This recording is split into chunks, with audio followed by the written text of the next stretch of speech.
पुण्यात्मा,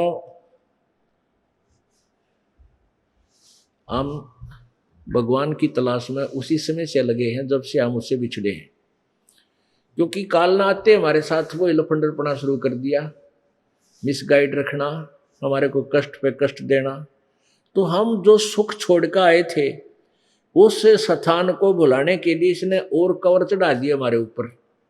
जैसे देवताओं का शरीर थोड़ा हमारे से और अच्छी मिट्टी का है और ये हमारा है, ये दूसरी मिट्टी का, लेकिन हमारे अंदर सब में ये विकार ठोक दिए, जिसके कारण हम इन्हीं में उलझ पुलझ के यहीं खत्म होते रहते हैं, जन्मते रहते हैं। अब भगवान भूल गए, लेकिन हमें हमारे हृदय से वो चाह नहीं गई कि कोई सुख अवश्य है जिसको प्राप्त करके हम कभी कष्ट में नहीं जाएंगे। वो ऐसा स्थान भी है और ऐसा भगवान भी है जो संकट मोचन करता है, संकट मोचन है। अब हम ब्रह्मा विष्णु महेश को संकट मोचन मान के इनकी पूजा करते रहे, परंतु संकट दूनी आए, इन भगवानों पर भी संकट आए। जैसे श्री विष्णु जी सतोगुण के जो जी हैं वही श्री रामचंद्र जी रूप में आए, श्री कृष्ण रूप में आए। और इन दोनों भगवानों की आपत्तियां यदि हम थोड़ा सा ध्यान से देख लें और सुन लें, कलेजा मुंह ना आ जाए, कितने दुखी थे सारा जीवन में।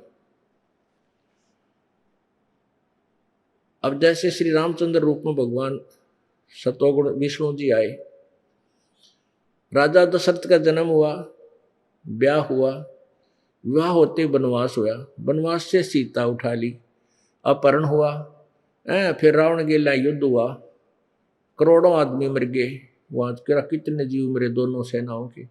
फिर सीता जी को वापस लाए, अग्नि परीक्षा करी कि अभी तू अगर अछूती है तो अग्नि नहीं जलावेगी। श्री रामचंद्र जी ने सभी वहां उपस्थित व्यक्तियों के सामने इसी लोकलाज के डर से ये परीक्षा ली कि अगर तू अग्नि नहीं जलाएगी तो तू अछूती है, और नहीं तो तू जलगी तो तेरी रांद कटेगी, मर जाएगी।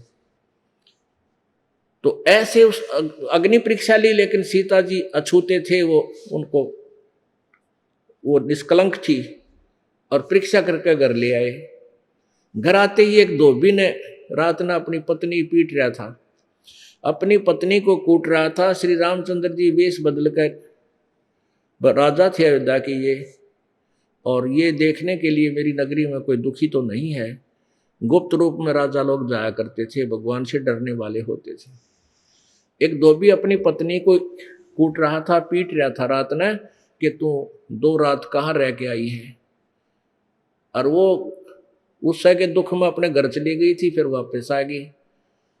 तो कहता है कि मैं ये दशरथ का बेटा नहीं हूँ, रावण के पास 10 वर्ष रही और फिर उसको वापस ले आया।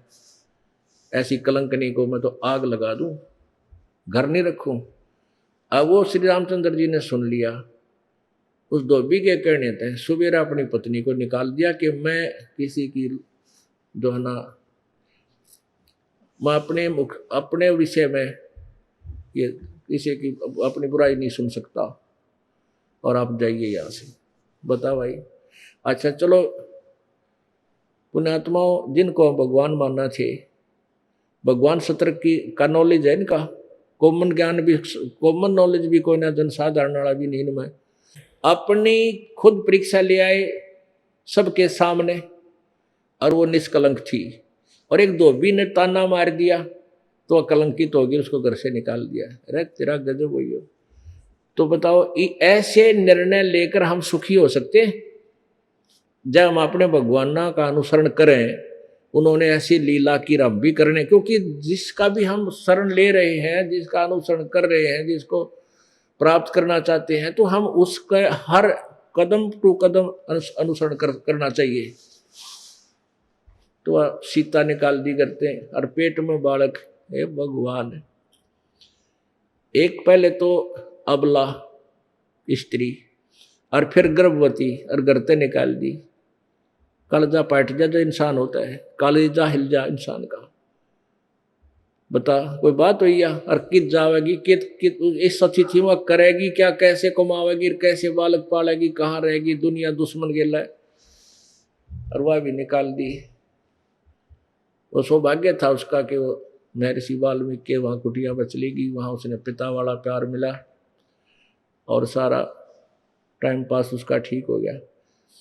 अब जिस व्यक्ति की पत्नी बालक कहीं और आप राजा, वो सपने में भी सुखी नहीं हो सकता, सपने में भी सुखी नहीं। जिसका परिवार कीता है और आप कीता है तो वो सुख नहीं है।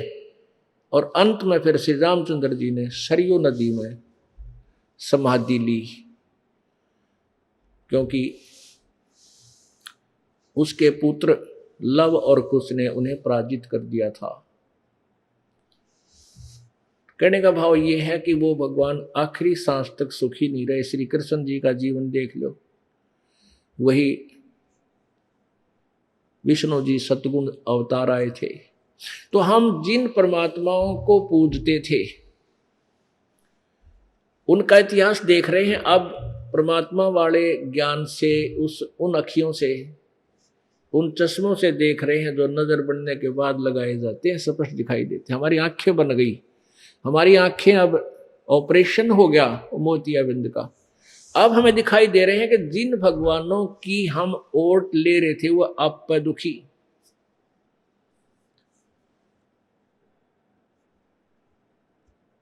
तो अब हमें ये ज्ञान हो गया प्रभु की कृपा से